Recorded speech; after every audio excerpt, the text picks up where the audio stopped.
to address the gathering. Please, sir. Please put your hands together for the Chief Guest of today.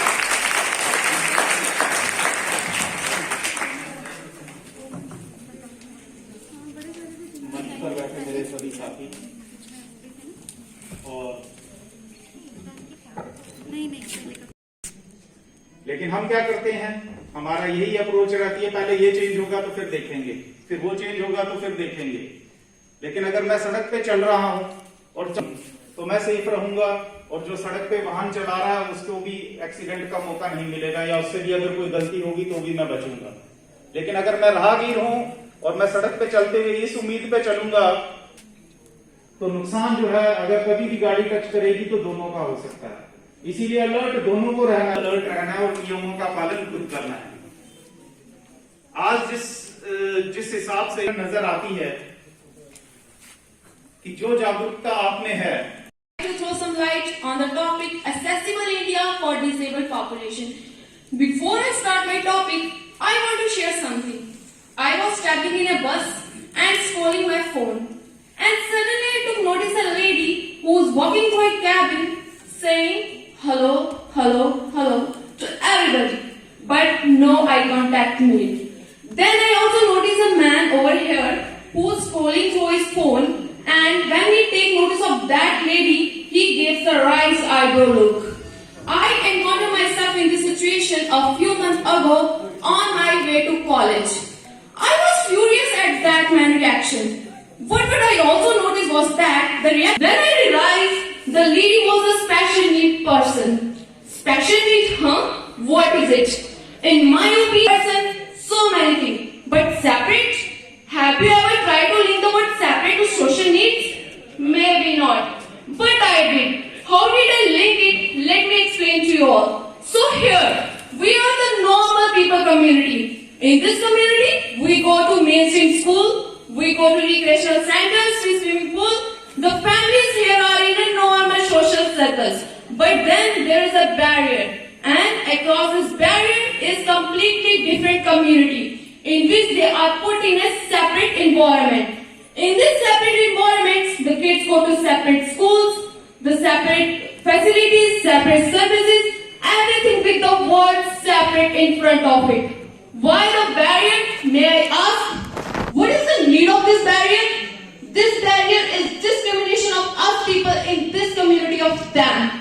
We the people who push them away, and in this way we harmed ourselves as well.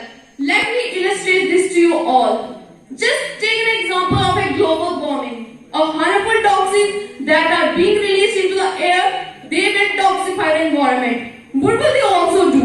They will harm us, because when we inhale this toxin, it may cause us to deal with some fatal disease also, or it may shorten our lifespan.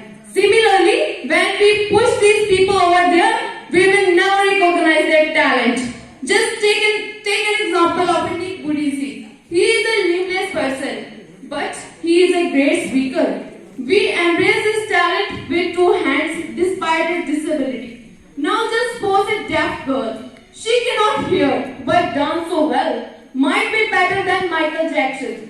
But we will never know she's had that talent, because we pushed her away, we discriminated her. My question is, if we could embrace Nick, why can't we embrace the rest of these people? If we could tell him that yes, you are great, why can't we tell other people they are great as well? We need to break this barrier. There is no barrier needed. We should merge this community together. Our government has also launched Sugamya Bharat Abhiyan on 3rd December of 2015 by our Honorable Prime Minister Narendra Modi. This Abhiyan has important three pillars: build environment accessibility, transportation system accessibility, so that accessible railway, public transport and airport, transport and information ecosystem accessibility.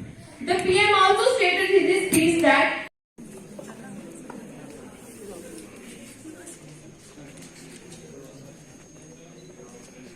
a big round of applause.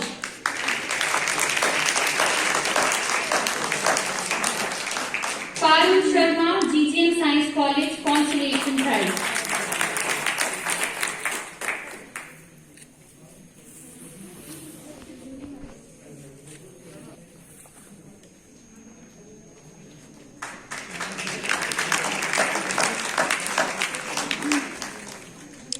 Asiful Hassan from GDC Sidra, consolation prize.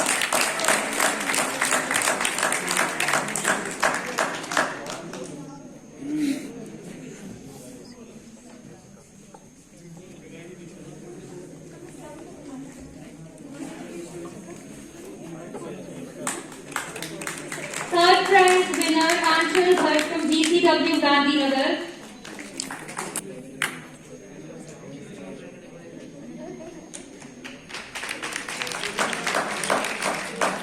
Second prize is bagged by Nikhilesh Khajuria.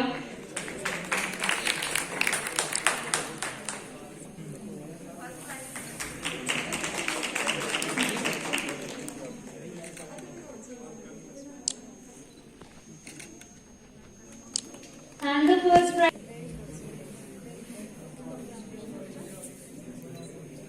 Please put your hands together for all the winners and all the participants of the event.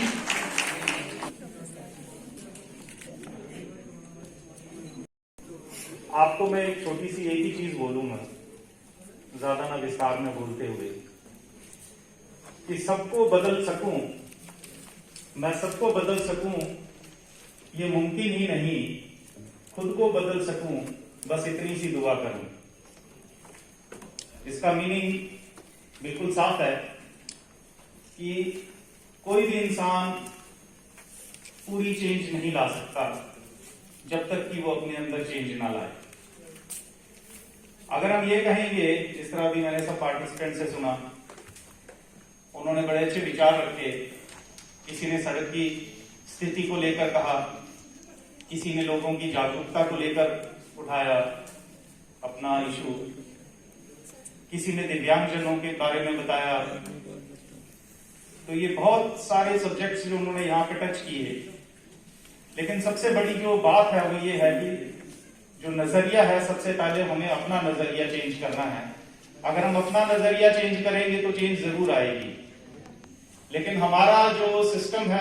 Shri Pradeep Kumar KS, transport minister के SSP traffic Shri Shiv Kumar Sharma, Shri Prakash Chand dean student, professor Mala Bhasin associate professor and NSS programme officer government college for women Gandhinagar, professor Harvinder Kaur assistant professor GGM science college Jammu, principal GGM science college Jammu, principal GDC Sidhra, principal government college of women Gandhinagar Jammu, और यहाँ पे बैठे हुए पुनीत अरोरा, जो कि यहाँ पे जिनका आज जो स्पॉन्सर रहा इस प्रोग्राम में, स्पॉन्सरशिप की उन्होंने, यहाँ पे जो रिफ्रेशमेंट वगैरह जो बच्चों के लिए अरेंज की हुई है, इनका भी यहाँ पे बड़ा धन्यवाद। साथ में यहाँ पे जो कल्चरल ऑफिसर मिसेस इकरा का, जिनका यहाँ पे हमें पूरा ताउन मिला, Vijay Singh chief president mini bus union, जिन्होंने यहाँ पे अपना जो ये बच्चे यहाँ से जीजीएम साइंस कॉलेज से यहाँ ऑडिटोरियम तक लाना और इनको ले जाना, ये इन्होंने अपना वॉलंटरी यहाँ पे आ गया है।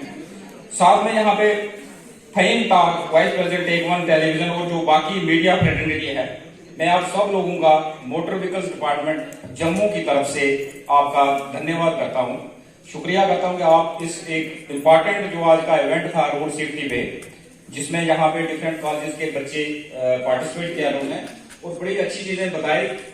मैं आप सबका शुक्रिया अदा करता हूँ और मुझे ये उम्मीद है कि जो चीजें हमने यहाँ पे सुनी है या हमने बोली है तो हम इनको फॉलो भी करेंगे, क्योंकि जैसे आप जानते हैं कि यहाँ पे एसएसपी ट्रैफिक साहब बैठे हुए हैं जम्मू, बाकी हमारे डीएसपी यहाँ पे ट्रैफिक के जो जम्मू सिटी के बैठे हुए हैं, हमारे मोटर व्हीकल इंस्पेक्टर्स बैठे हैं, हमारे एआरटीओ साहब बैठे हैं। यहाँ पे मैक्सिमम वायलेशन जो हो रही है वो इस यंगर एज में ही हम लोग कर जाते हैं, क्योंकि थोड़ा जोश रहता है, खासकर जैसे अंडर एज ड्राइविंग है, 18 साल से कम हम ड्राइव करना स्टार्ट कर देते हैं, विदाउट लाइसेंस ड्राइव करते हैं, तो ये चीजें हमें नहीं करनी चाहिए। और मुझे लगता है कि आज का जो हमारा ये 32nd national road safety month है और इसमें जो हम ये चीजें एक्टिविटीज करवा रहे हैं, इनसे आने वाले दिनों में जो वायलेशन है रोड सेफ्टी रूल्स की वो कम होगी। और साथ में जो एक्सीडेंट्स हमारे हर साल 1000 के करीब लोग जो जम्मू एंड कश्मीर में जो है वो अपनी कीमती जानें जाया होती हैं एक्सीडेंट्स की वजह से, उनको काफी कम किया जाएगा। हालांकि इस साल जो 2020 का डाटा है वो काफी कम है और हमें ये खुशी है। मैं यहाँ पे जो शेयर करूंगा कि इस बार का डाटा जो है 600 के कुछ आसपास, 600 प्लस है, 661 है शायद, जो अर्लियर 985 था। तो ये कमी जो है कुछ फैक्टर्स कोविड-19 के भी है, बट जो हम लोगों ने रूल्स, जो ट्रैफिक रूल्स फॉलो किए हैं, उससे भी ये कमी हुई है। और आने वाले दिनों में हमारा ये एक टारगेट रहेगा कि इनको कैसे कम लाया जाए, और फाइनली हमारा जो मेन एम है कि ये जो एक्सीडेंट्स हैं उनको जीरो लेवल पे लाया जाए, और ताकि जो कीमती जाने हर साल जाए होती है उनको बचाया जाए। मैं आप सबका एक बार फिर यहाँ पे धन्यवाद करूंगा, और साथ में जो मैडम यहाँ पे नोडल ऑफिसर है जीजीएम साइंस कॉलेज से, मैं खासकर इनका शुक्रिया अदा करूंगा कि इन्होंने इस कोविड-19 पैंडेमिक के होते हुए जो बच्चे यहाँ पे, जिनको यहाँ पे मतलब पार्टिसिपेट करने के लिए मोटिवेट किया, और जो बच्चे यहाँ पे आए, आप सब धन्यवाद आप लोगों का। और होपफुली हमारी जो नेक्स्ट आगे एक्टिविटीज अभी चलती रहेंगी इस मंथ में हमारा, क्योंकि ये रोड सेफ्टी जो मंथ है ये 12 फरवरी तक चलेगा। तो हम इस जो एक्टिविटी, डिफरेंट एक्टिविटी जहां भी हमें जरूरत पड़ेगी हम फिर से आपके ताउन का उम्मीद करेंगे। और साथ में जो dean student welfare Jammu university है, जो कि मेरे टीचर भी रहे हैं अपने टाइम में, क्योंकि मैं भी यहीं से पास आउट हूँ गवर्नमेंट जो अपना इकोनॉमिक्स डिपार्टमेंट से, मैं उनका फिर से उनकी एब्सेंस नहीं हुआ, उनका जो उनकी टीम है यहाँ पे जो हमें ताउन मिला, मैं उनके लिए बहुत बहुत उनका धन्यवाद करूंगा। तो इसके साथ ही आज की जो ये सिंपोजियम या जो इवेंट था, तो इसको हम यहाँ पे क्लोज करेंगे, और आगे आने वाले दिनों में हम जहां भी फिर जो एक्टिविटीज हमारी होंगी वो हम करेंगे।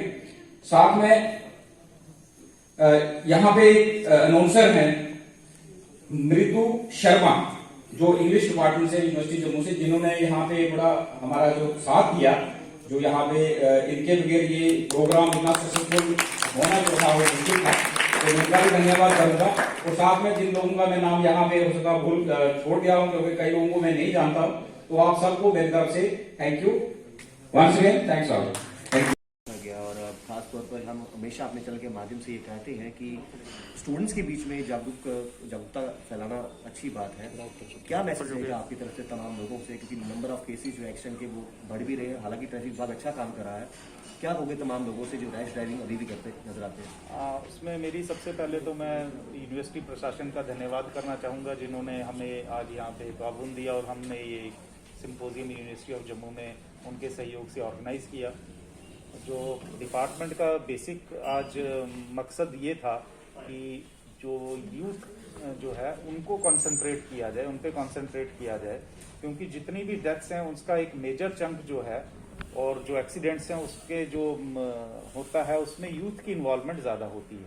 तो इसीलिए हमने जो ज़्यादा ध्यान है इस बारी वो रखा है कि जो यूथ है उसको टारगेट किया जाए, और अगर यंग जो है जनरेशन है वो इस रोड सेफ्टी और रोड रूल्स अवेयरनेस हो जाएगी उनमें, तो ये जो डेथ रेट है और रोड एक्सीडेंट का रेट है ये नॉर्मली अपने आप कम हो जाएगा। सर, बहुत बार देखा जाता है कई एक्सीडेंट्स ऐसे सामने आते हैं जहां पर कुछ चौक मुख्य ऐसे भी हैं जहां पर सीसीटीवी कैमरास नहीं है। हालांकि विक्रम चौक में भी एक हादसा हुआ था 1.5 महीने पहले, परिवार वाले जो है अपने परिवार के जो सदस्य की जान गंवाई थी, वो डेड बॉडी लेके प्रदर्शन करते नजर आए, और ये कहा गया सीसीटीवी कैमरास ना होने की वजह से व्यक्ति नहीं पकड़ा गया जो हिट करके गया। इस पर कितना गौर करने की जरूरत है? जिस तरह भी आप देख ही रहे हैं कि अभी स्मार्ट सिटी के अंदर हर चौक के अंदर और बाकी जगहों पे जो है सीसीटीवी फुटेज और कैमरास की जो है इंस्टॉलेशन हो रही है। तो निकट भविष्य में जहाँ पे नहीं है वहाँ पे भी सरकार जो मेन चौक चौराहे हैं उनके ऊपर इंश्योर कर रही है कि वहाँ पे इस तरह की सुविधा उपलब्ध हो और कोई भी कल्प्रिट ना भाग सके।